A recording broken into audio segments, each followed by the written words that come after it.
नमस्ते, मी रमेश मुकादम, ग्रामोदय विचार माध्यमातून आज काल नगरपालिकेच्या निवडणुकीचा निकाल लागला आणि पहिल्या टप्प्यामध्ये झालेल्या निवडणुकीच्या निकालामध्ये भारतीय जनता पार्टी 117, शिंदे सेना 53, अजित पवार गट 37, असं महायुतीकडं 207 आणि महाविकास आघाडी 44, त्यामध्ये काँग्रेस 28, उद्धव सेना 9, शरद पवार गट 7 आणि इतर 37 असा निकाल लागलेला आहे. आणि लोकशाहीचा पहिल्या टप्प्यातील पर्व यशस्वीपणे संपन्न झालेला आहे आणि सत्ताधारी गटानं आपले नगरसेवक आणि नगराध्यक्ष निवडून आणून जनतेच्या हातात कारभार देण्याचा पहिला टप्पा संपला आहे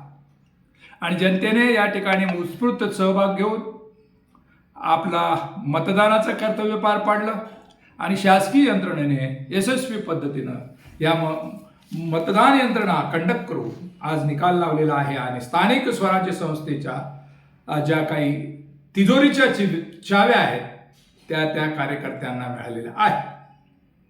एकूण महाविकास आघाडी आणि भारतीय जनता पार्टीची आघाडी यांच्यात लढत झाली. काही ठिकाणी मैत्रीपूर्ण लढत झाली आणि भारतीय जनता पार्टीचे देवेंद्र फडणवीस जे मुख्यमंत्री आहेत त्यांनी बाजी मारल्याचं चित्र दिसून आलेलं आहे.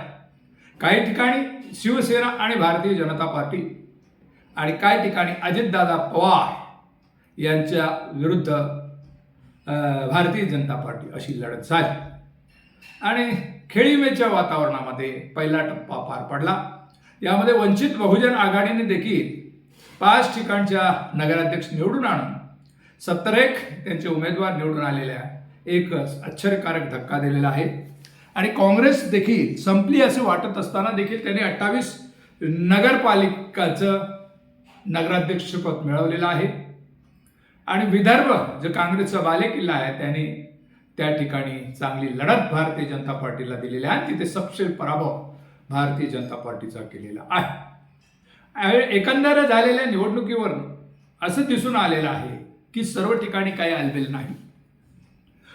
आघाड्या पण त्याच प्रबलतेने लढू शकतात आणि सत्ताधारी गटाला पराभव करू शकतात असं दिसून आलेलं आहे. पैशाचा अमाप वापर झालेला आहे. असं जरी असलं तरी स्थानिक पातळीवरचे उमेदवार नगराध्यक्ष या ठिकाणी बसलेले आहेत आणि प्रशासन जे आतापर्यंत 5 ते 7 वर्षापासून चालवत असलेला गाडा आता खरा लोकांच्या हातात आलेला आहे. पहिल्या टप्प्यामध्ये वंचित बहुजन आघाडीने देखील आपली करामत टिकून ठेवल्यानं काँग्रेस आणि वंचित आघाडी जर महापालिकेच्या निवडणुकीमध्ये एकत्र येत असेल तर निश्चित ही रंगणार लढत होणार आहे. आणि एकूण तिरंगी झालेल्या लढतीमध्ये लोकांनी मोठा उत्स्फूर्त सहभाग दिला. त्याबद्दल सर्व लोकांचे, जनतेचे, सरकारचे, विरोधी पक्षाचं देखील धन्यवाद, आभार. आणि असाच उत्साह महापालिकेच्या दुसऱ्या पर्वामध्ये दाखवतील. 29 महापालिकेच्या होणाऱ्या निवडणुका या देखील 3 ध्रुवामध्ये लढतील असं एकूण चित्र आहे. त्यामध्ये शिवसेना आणि मनसे एकत्र, काँग्रेस आणि वंचित एकत्र आणि भारतीय जनता पार्टी आणि शिंदे सेना एकत्र असे लढत होण्याची शक्यता आहे. बघूया आता या संदर्भात काय होतं, लोक कशा प्रकारे आपले उमेदवार निवडून आणतात. या संदर्भात आपले कमेंट्स करा आणि माझा व्हिडिओ आवडला तर लाईक करा, सबस्क्राईब करा आणि फॉरवर्ड करा. जय हिंद, जय महाराष्ट्र, जय भारत.